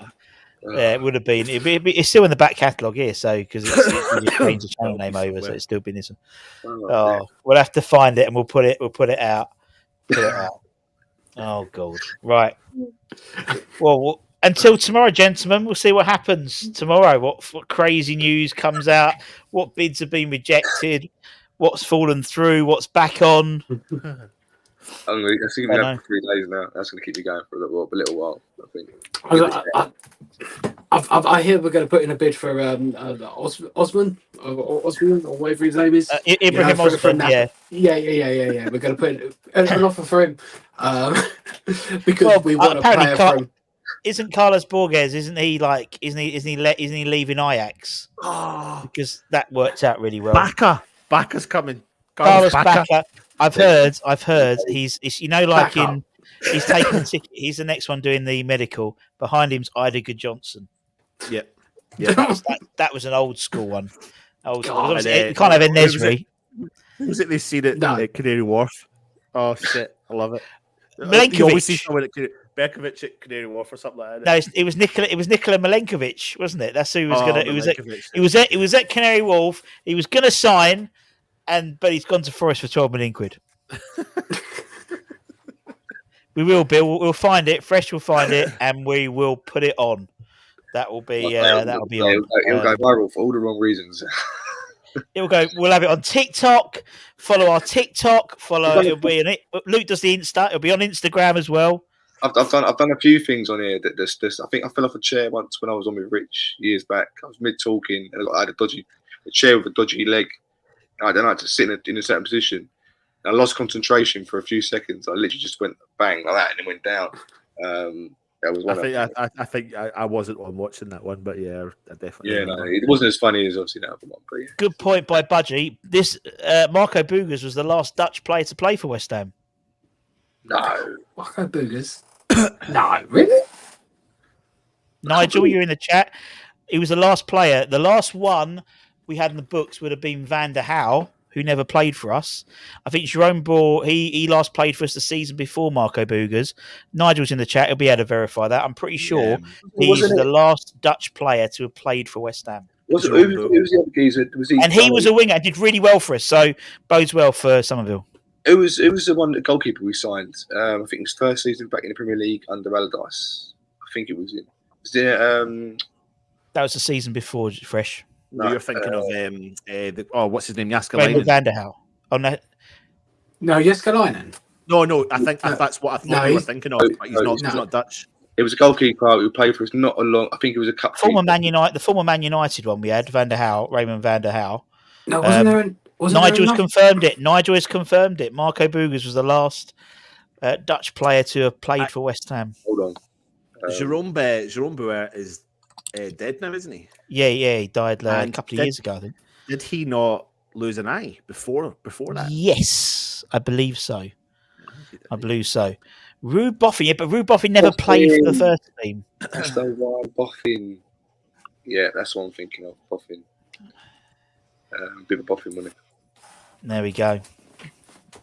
So hopefully it bodes well, and obviously he's alphabetically below Jerome Boer.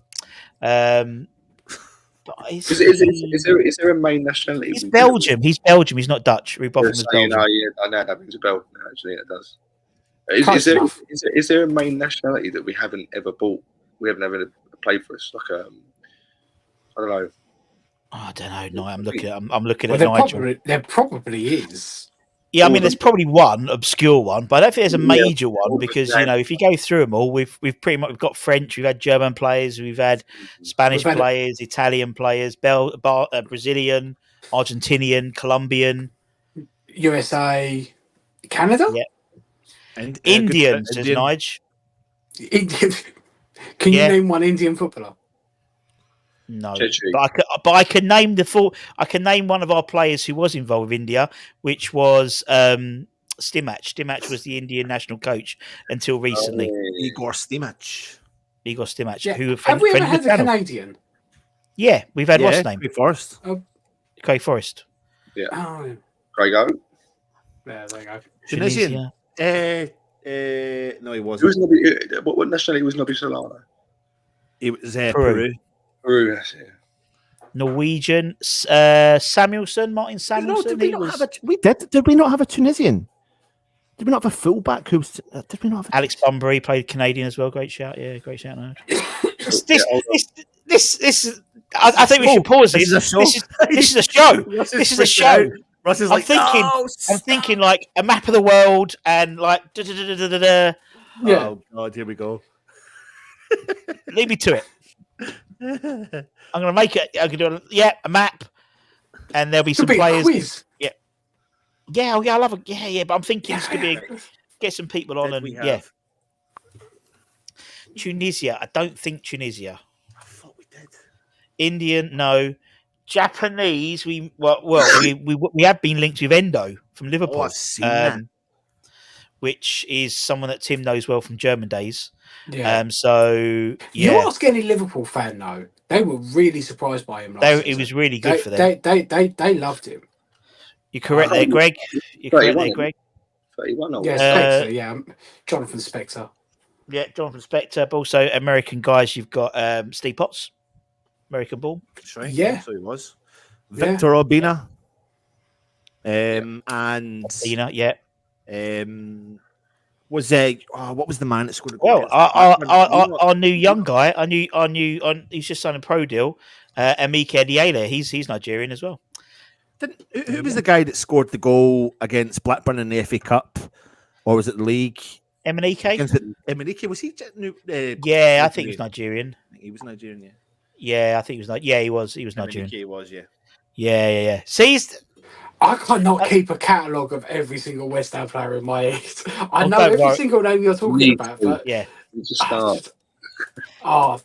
No, actual things that have happened in West Ham's past, right? That's fine, and random players, yeah. But I remember every single player that you mentioned, but my mind it's just context, isn't it? It's just putting them in the right context. It's like you need something to. Like Samasia Boo was Ivory Coast, yeah. Yeah. Trinidad, Shaka Hislop. I always tell this story about Samasi Abu. He signed for Kilmarnock and he told everyone his name was Abu Samasi. So he wore Samasi on the back of his top. And at West Ham he wore Abu. He's scared. He randomly sends me voice notes. And the last, I think I sent the last one to Chris because he was like, I sent it to him as a Christmas present, and he's like, "It's a Massimo Ball. Merry Christmas." And that was it. That's all he said. That's all he said. Won't come on the channel, but he just randomly sends, "Yeah, Sebastian Boo, what a dude." Yeah, the eyes, the scary eyes, man. We did have Ecuador. It was what's his chops? Oh, it's coming. Yeah, go on in. Valencia. The Valencia. And Valencia was he? And then what about? I'm thinking against about. Hull City. Remember that? Yeah, mate. Yeah, I'm thinking about Pablo Amaro. He's Monday Night Colombian, I Football. think Pablo Amaro was. Yeah, he was Colombian Yeah, fullback. yeah. On loan from Napoli. Yeah, Colombian 50 appearances. Yes, Enner Valencia. And didn't he? Did he play for Barcelona like last year or the year before? I swear he went to like. Enner Valencia. Yeah, he was like, Barcelona were interested in him because he was like really cheap. Who did Julian Faubert? Real Madrid. His birthday today. No. But I remember you mentioned it. But what wasn't he Turkish? No, No, French. No, French. No, he French wasn't. international. Yeah, Yeah, was French it? international. Oh yeah. Yeah, fell asleep I'll on get the confused with fell someone asleep else on the now. Real. He fell asleep on the Real Madrid bench. Yeah. That was the weirdest transfer. I know. And they've They actually took him on loan, there's didn't they? yeah. Yeah, And they they've took done the him on full loan. presentation as well on him. They've done the proper presentation. And the all that. bloke's looking at him like, Yeah. who's this fella? He eventually signed for Kilmarnock as well. Randomly. Well, they all go Kilmarnock, mate. They all Did go. he? Yeah. Oh. You What don't about believe me, anyone do from you? You're going to Luxembourg? search him up. No one from Luxembourg, but Sebastian Schemmel lives in Luxembourg and has the Upton Park restaurant. Doesn't live, so he's a if anyone wants a flat in Luxembourg, he's a real estater as well. So Icelandic, Yes. Hannu Tiemann. Yes. Oh, no, I was just going to say, I was him, but I was actually about to say a player we were linked to but didn't sign. Heineken Johnson. Yeah, we're linked to him like Johnson, every yeah. season for like 3 Amazing. years or something like that. I wanted him at West Ham so badly. Yeah. Really? But I did. I wanted Good Johnson at West Ham. I mean, for the first one, That's but I Galainen, also that's wanted mentioned it. Javier Hernandez as well, like little P. I wanted him at West Ham for so long, and then he came and he did okay, but it was just like But a little you know bit what? underwhelming. I'm sorry, I want to bring up Little P again. I'll bring up Little P because that was during the time when we had Felipe Anderson, and Felipe Anderson worked so well in the middle for West Ham, but the minute you put him out wide, it just didn't work for him. And we played that winter. Remember that winter? And we went to St James's Park. We won 3-0 away from home. I'm sure Little P got 2, and Anderson got 1, or vice versa. Yeah. And that was the game they played Anderson through the middle. And it was during that spell we had 3 or 4 games, and they were very, very good. And then out of the blue, they put Anderson back on the left. We weren't feeding Little P again, and bang, it went back to the thing, and he just Look at failed. West Ham. Been able to screw up a good thing. Mark Keller is currently director of football at Strasbourg, I believe. That's right, yeah, so he is. So keep an eye on the channel for that.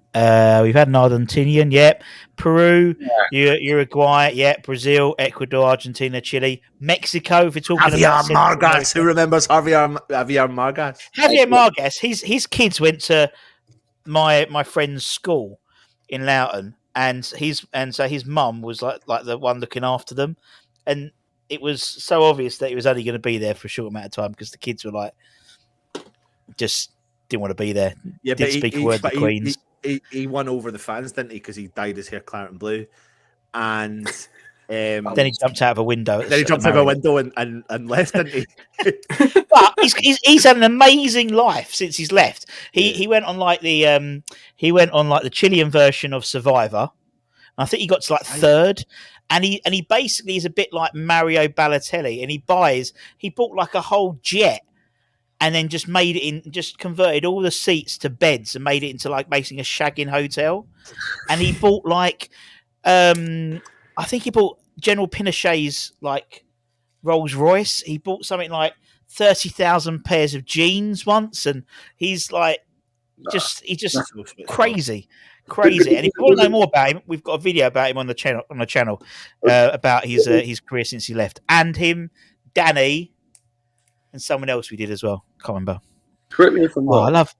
He was interviewed once, and he dyed his hair claret blue, because Yeah. he felt so bad by the way he'd acted at West Ham. He wanted to make up to the fans, and he said he didn't think he did it as a player. He owns a restaurant or a bar where he lives now, or he did. I read this like about 10 years ago, and he said if any West Ham fan comes to his restaurant or bar, they get free drinks off him because that's his way of paying them back because he didn't do very well over there. Well, it's surprising. I mean, that's someone like Seb Schemmel. Sorry. When he was just going to say, when he came to us, he came off the back of like a very World Cup. amazing World Cup. Like he was like one of the standout players for Chile. I'm not saying they hit the like they were set the world alight, but did they not have at the same time? Who was the keeper that scored goal? Silver. It was Paraguayan. He was Paraguayan. Yeah, he's Peru. Yeah. But Margas dyed his hair for the World Cup red, and when he signed for West Ham, I'm sure it was red. Well, I don't think he signed it. I think it was short because he signed the same day as Neil Ruddock. That's right. I remember Razor telling me they were in the little green room before they went to the press conference, and he asked Razor who he was, and he went, "I'm a footballer," and he laughed.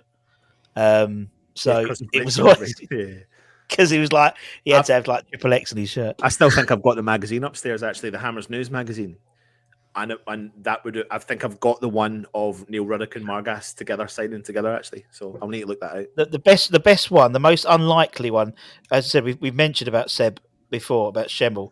As I said, he is, for someone who was only there for a short amount of time, he has this incredible affiliation with West Ham. He was Hammer of the Year.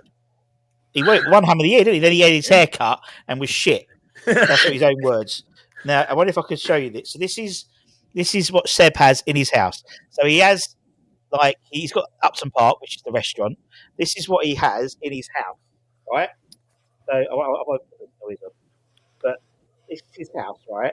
And he has. I can see his number.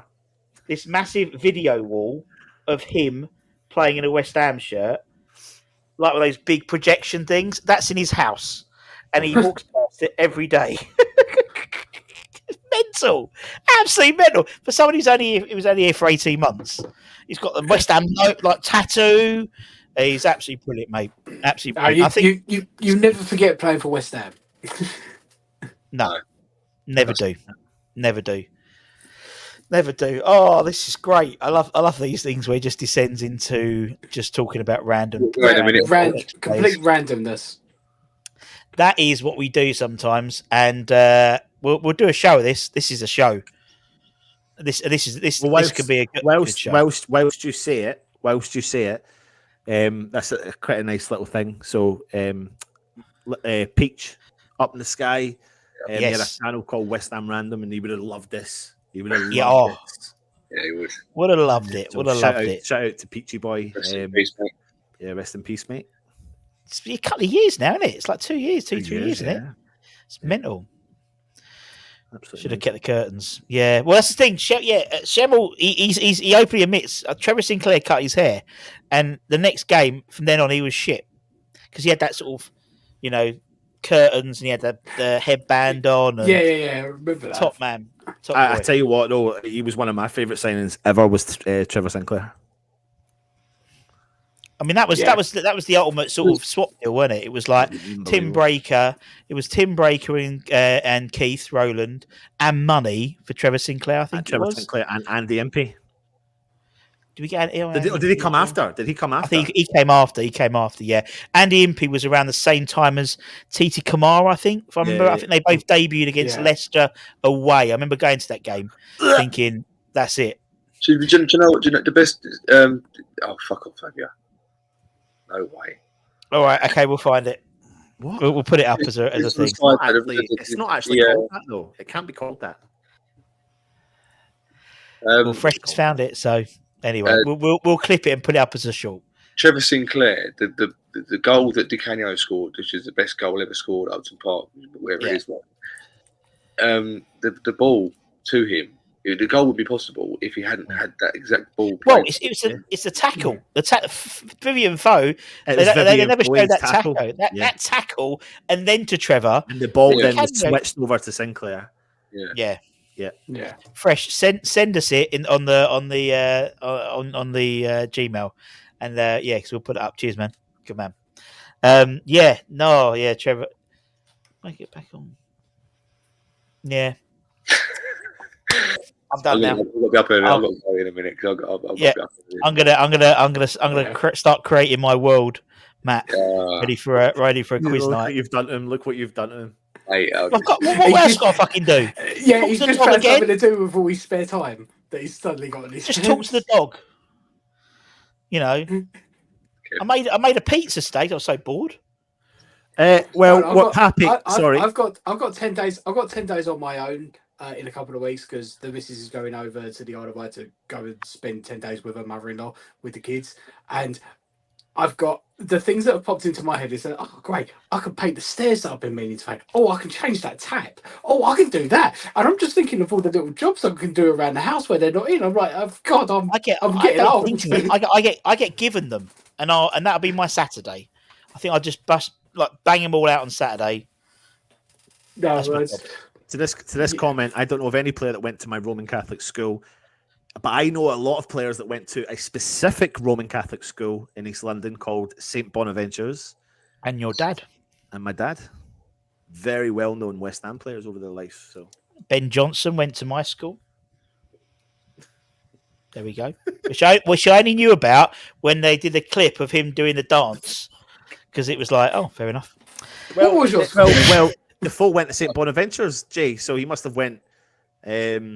He went. I think Defoe went there, didn't he? Did he? I don't know. My slight claim to fame, which isn't really a claim to fame, but I'm going to reach for it anyway. But I'm from a small town that living in a lonely world. The defender plays for Cambridge. Used to play for Birmingham. Michael Morrison. He's from my town. Turn off the Mac. So. Chris Houghton did. Yep, he did. As did Jay Defoe. I just had to confirm that, but I knew Jermaine Defoe did as well. As did my history teacher, my geography teacher. He was in the same year as Trevor Brooking. I remember once we had to clean the seats at Upton Park for charity or something like that. And our school went there and cleaned the fucking seats. I feel like we've given Russ another show, which is what school did West Ham players go to? Oh yeah, the Ofsted reports. How it's all going on. I've got a claim to fame. I sold Jeff Hurst a filter for his tap once. Wow.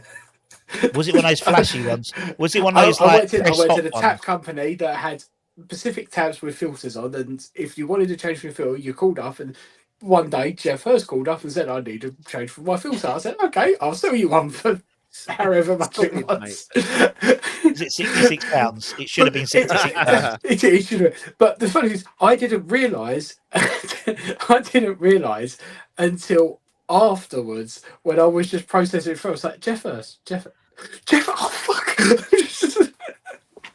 Bollocks. It just didn't compute. That's my claim to fame. No, how funny. I don't have much, but yeah, I sold Jeff as a tap once.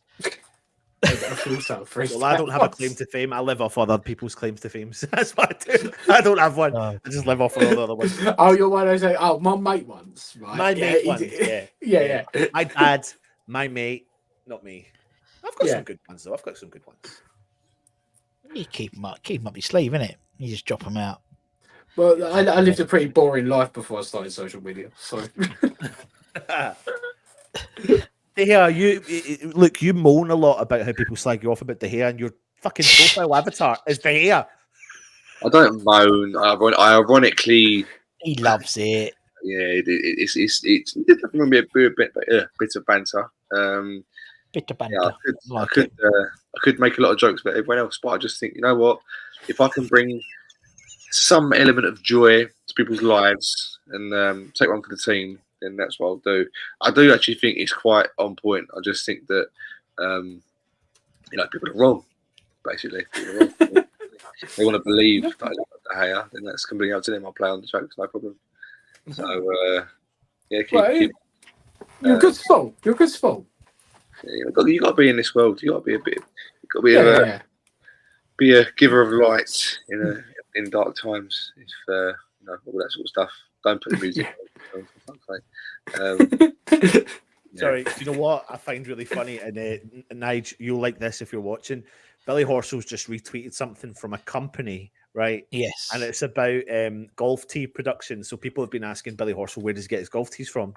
And see, when they get companies who don't understand how to tag West Ham, the club, and they always tag Sean. and they always tag tag Sean. Fucking Sean must absolutely love it because his tag is West Ham football. But if you don't tag WHUFC, you're not going to get the official West Ham one. And Billy Orsel's retweeted it, and the company is it's a West Ham football golf tee production day. Sorry, That's funny. Always does it. Right, let's go. He loves it. He does love it. It's all about the engagement in it in Twitter. Anyway, gents, been a pleasure. We started talking when you talk about I can't remember golf tees. And Michelle had we'll put it in a group chat just for old times. Put it when you. Oh, don't worry, we're going to put it in the group chat. We're going to put it on. Yeah, I know. I've got one more question before we go. Will we see this? Yes or no? Oh, Duran. Oh, yeah, is that Duran? Sorry, I got my glasses on. I was like, I still think he's coming. Yeah. Will Duran come to West Ham? Yes or no? Go for it, Russ. Yes. And I said it. Yes. I said it. Yeah, definitely. Alex. Yes. Everyone in the chat. Just no. Barry Clark. Nope. Right, I'm going to wait for the chat to do it though. So if you want to go, we can go. Just simply irons. How old is he? Yeah, how old is he? 20. Perfect age, isn't it? Man. Wild boy, no way, says Nige. I like a bastard though. We do for a while. Yeah, and we know he's going to screw us over in 3 years' time. See, this is my only issue with players with an attitude problem because one, yes, we've had them in the past and they do really well, but they just don't last long. No, they don't stay long. You have to They come and then they go. And in this case, if we pay 40 million and then he goes for 60 or 70, then fine. But yeah, I think it's quite obvious that he's using us as a stepping stone. I don't mind. I don't mind. Yeah. But I still if I had to choose between the two at the moment, I would probably lean towards Fullkrug a little bit more if we could get him cheap, around the price that we wanted to get him. If we were paying closer to what we would pay for Duran, then I would say Duran. But I feel like Fullkrug could offer us more this season than Duran. Maybe wrong. I could be. YouTube user, why not you at all? Yeah. I think we'll have to wait and see it. Whatever happens, I'll support anyone who comes in. To the club we'll give them all a chance and see what happens, innit? That's what we should do as West Ham fans. But yes. Anyway, gents, it's been a pleasure, an absolute pleasure. Okay. Thanks so much. Thanks to everyone in the chat. Don't forget to like, comment, share, all that good stuff. And we'll see you guys soon. Take care. Much love. Bye-bye. Come on, you irons. Have be the same.